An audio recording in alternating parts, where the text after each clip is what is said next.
Hello and welcome to this course and this module: pricing, discipline, suppliers, and stock stability. Welcome. By now, one thing should already be clear to you. You discover that inventory problems usually do not start on the shelf. It doesn't really start on the shelf. They rarely start with counting stocks. You see, most inventory problems begin with decisions. It's all about decisions. Decision about pricing, decision about suppliers, decision about when to buy, decision about how much to buy. In this module, we are going to explore all of those things. So we are going to look at how these decisions affect, how they determine whether a business experiences a stable inventory flow or have constant stock problems and all of that. That is essentially what we are discussing in this module. Because a lot of persons actually think that inventory management simply means we're just counting products, we're just counting and all of that. No, inventory control is much deeper than that. It's much deeper than that, because pricing and decisions and suppliers relationship, they actually determine whether inventory is going to become very stable or chaotic. When your pricing is very inconsistent, and also when the suppliers are poorly managed, what happens? The business will experience several side of stock out and all of that. We discussed on the understocking and overstocking. So these are all connected. So when your pricing becomes very inconsistent and your suppliers are really not well managed, you're going to have different issues, which could, of course, you're going to experience stock out. You might experience excess inventory, like overstocking I mentioned there, and also cash flow pressure. Because once you start having issues with the inventory, the business owner will start having the cash flow pressure. But when pricing discipline, on the other hand, and a supplier structure if it exists, if it's well structured, then inventory will become very predictable, and the business will continue to flow, and because it becomes more stable. That is the reason why we are actually studying this module. Now, you have to understand several things. So many people believe in what we call the flexible pricing myth. They will think, oh, I just want to make more money so I can sell to anybody at any price and all of that. That could be fine, but understand that many businesses they actually believe this. They feel they are going to make more money and all of that. The idea is simple. What do? They will just say they will charge each customer differently depending on the negotiation. Let's say someone comes to your business today, you just say, okay, we ask you how much is this product. We say it's 5,000, and you now expect the customers to start pricing. At the end of the day, maybe you are going to sell the product at 3,000 or 2,500, depending. So, once you start doing that, over the time, something else will begin to happen. You might not know it. The customers begins to feel uncertain.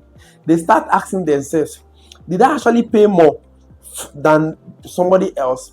And in fact, customers talk to themselves. Remember, customers are still human beings like you. They can go out there and say, okay, they will tell their friends, I bought this thing at this price, at this in this particular shop. The other one say, no, I bought it at this price. You see, that's when you start having issue. And when these things start happening, you start having problem, because customers, even if the way it works is this. I'll give you a clear example. If a customer comes to your shop to buy something that you naturally would sell for 3,000, and you tell that customer 5,000, and you are expecting the customer to bargain to that 3,000, that customer can even bargain that product and you sell it to it at 2,008, less than what you're supposed to sell it to. But you know what will happen? That customer will go out of your shop and will start having the feeling that, oh, even this 2,800 I bought this product, it could have, maybe I would have priced more, maybe he would have agreed for 2,500. They will be going out with this kind of feeling of shit. They will feel you've cheated them. They will feel very uncomfortable, and these are the things that destroys trust. But if, on the other hand, you tell the customer that this product is 3,000, the customer tells you, it's 3,000.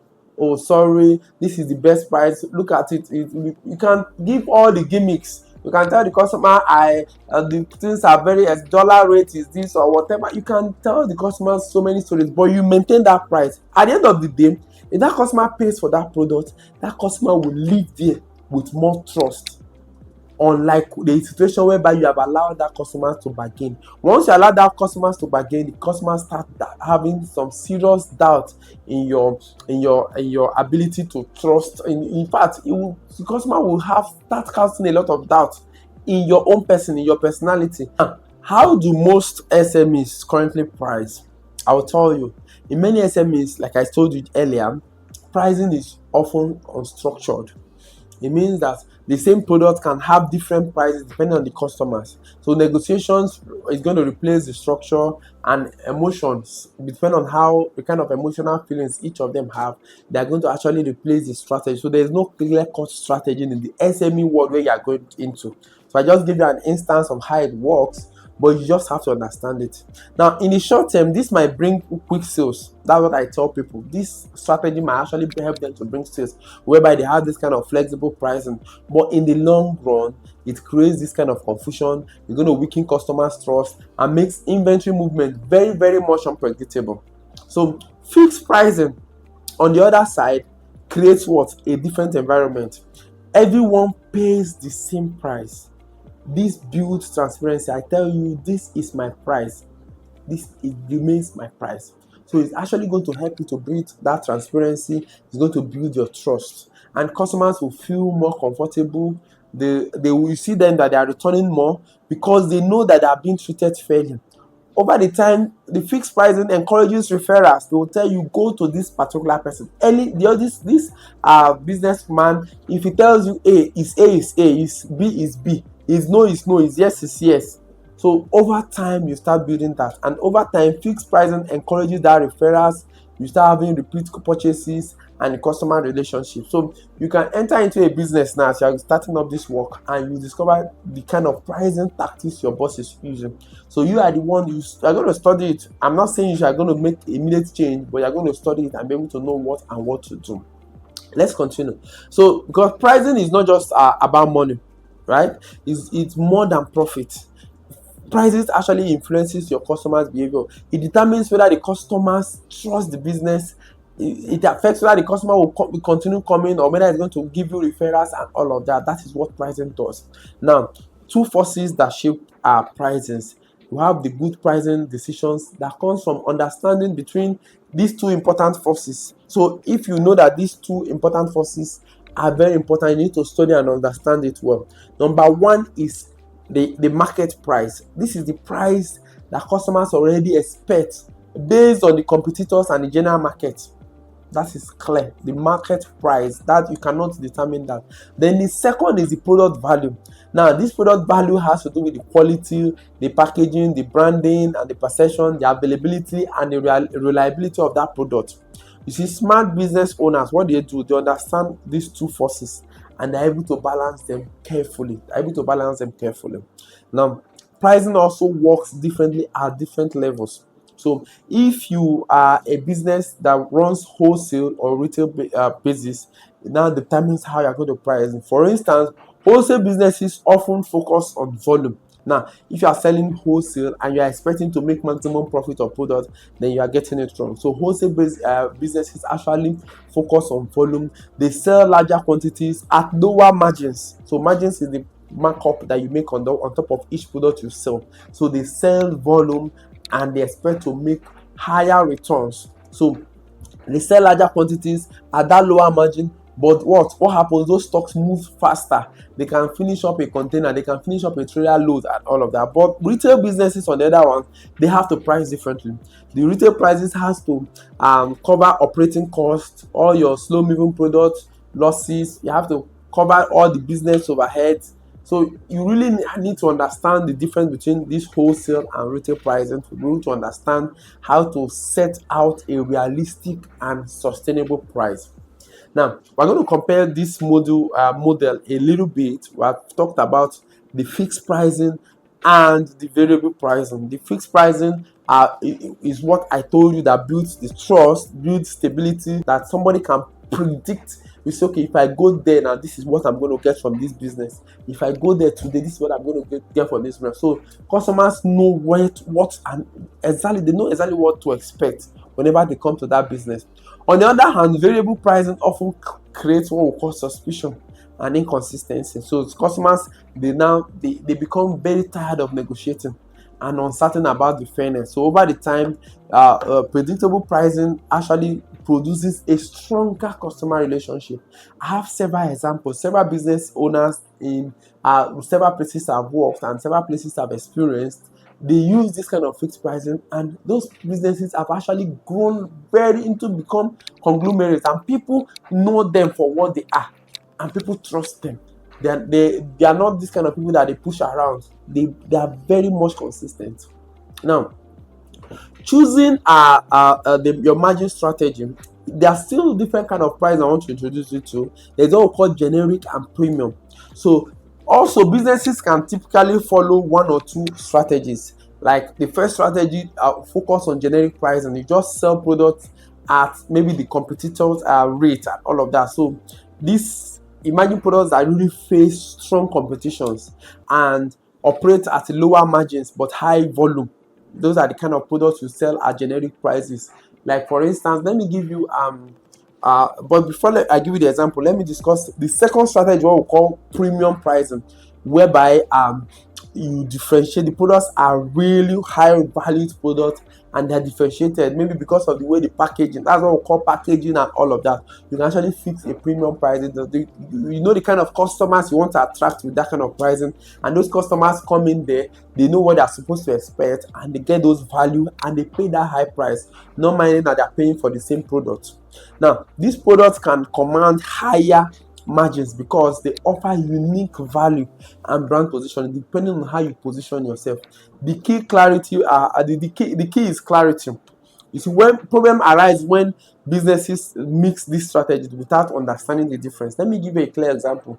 You see restaurant business, for instance. You see some persons, they call them, is it mama put or something? They sell the same value of food probably, but the way they are presented, they can sell it at a lower margin. But if you go to a big restaurant where they package, there is AC, you see the clean chairs, you see the way they package the food and everything, they can sell it at premium prices. And people often buy those premium prices. The fact that your product you are selling at a cheaper rate doesn't mean you're going to make more money. So depending on your brand position, depending on how you package the value you are giving to those customers, that is what the customer is actually going to pay for. Not necessarily the particular product, is the value that comes around that product. Now, why there are so many reasons why the same product will actually with the same price actually fail. You see, competing only on price can be very dangerous. When business trying to match every competitor's price, it becomes an issue. That's why I tell you about premium prices, because profit margins can just disappear when you're trying to compete. So instead, what happens, businesses can create value through their differentiation. So there's how you can package your own business. So when you can have different unique products, you can have better services, you can have this kind of reliability that people are really sure of what they're going to get, especially when you have fixed pricing. And you can have this kind of strong perception, brand perception. There's how people look at your business, and all of those things can help to be able to protect the profit margin that you're putting on all of that. So this is about pricing. Let's go into the suppliers. Now, suppliers play a very major role in inventory stability. They can influence this kind of pricing you are talking about. They can influence your product pricing. They can influence your product availability. They can even affect your delivery timing and stock consistency. So they also affect, of course, they affect your cash flow. This means that suppliers, they are not just sellers. They are important partners in inventory management. They are very important partners in every businesses. So what usually comes is that many people, they utilize what we call suppliers credit very wisely. So because if you have high quality suppliers that can offer you credit, it's a very important tool that you need to guard and be able to protect. Why? Because suppliers credit can be a very powerful tool, and if you use it properly, the credit that they are going to give you can help to increase cash flow. You might not really understand this essentially now that you're just going into business, but it's important for you to start studying about this supplier's credit, because it might become your savior eventually. When you now start your own business, you discover that the capital you have and the little cash that you're able to save up and able to use to start a business might not be enough.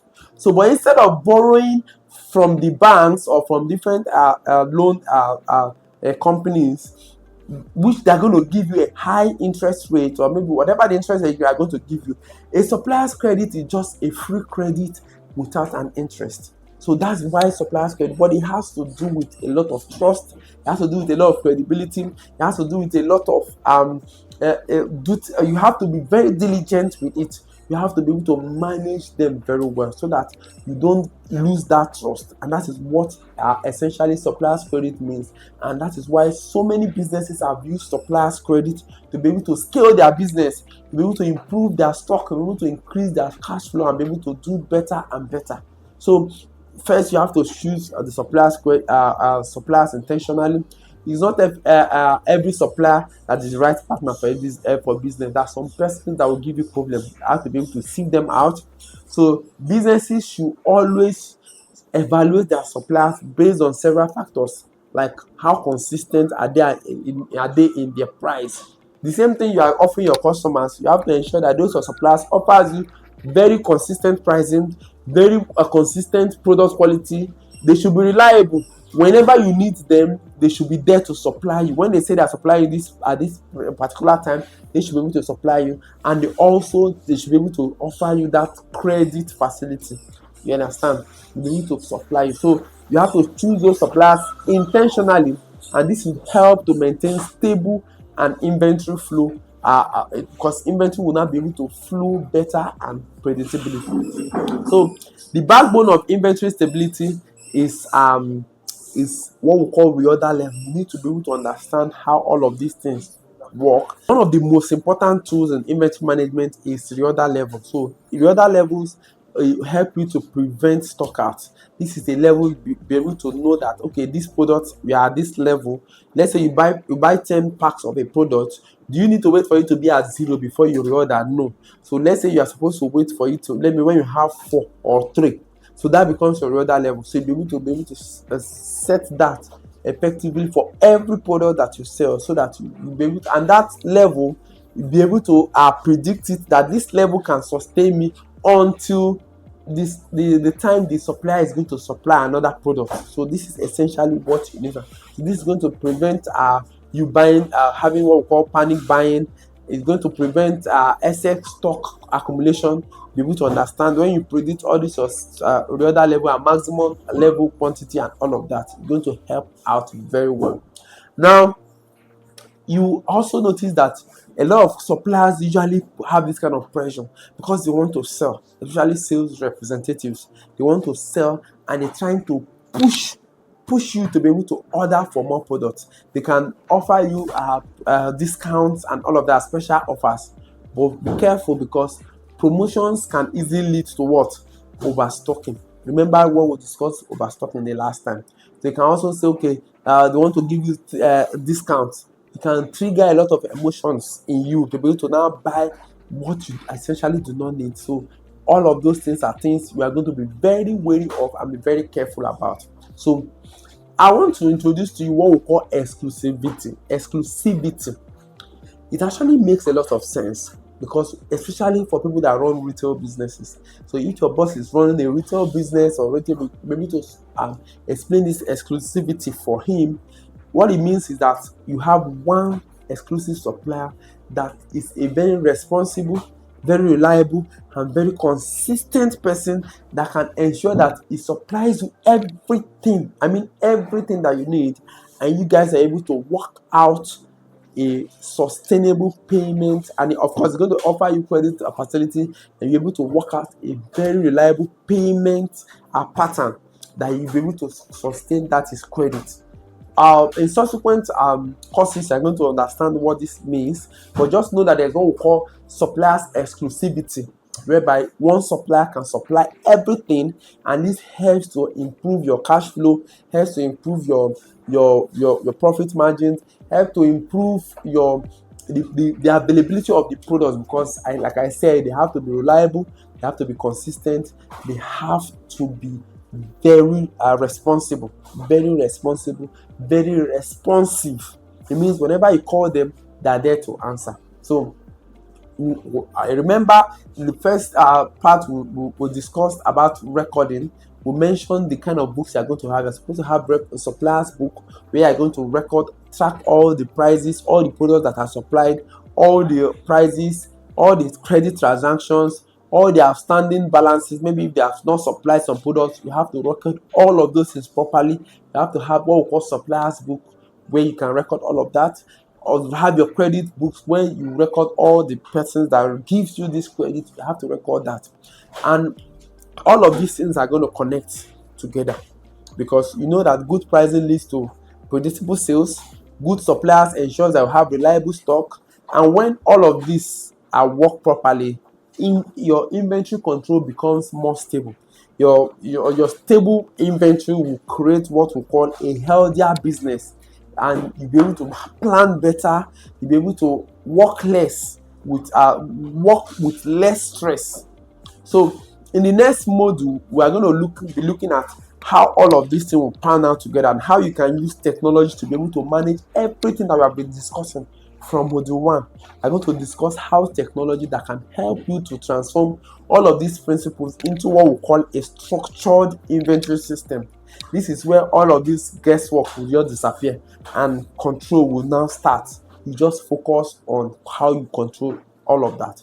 So all you should remember, that there are key lessons from this module you should not forget. Remember that I said pricing should be driven by strategy, not emotion. You should be able to determine when you are going to use fixed price over variable pricing.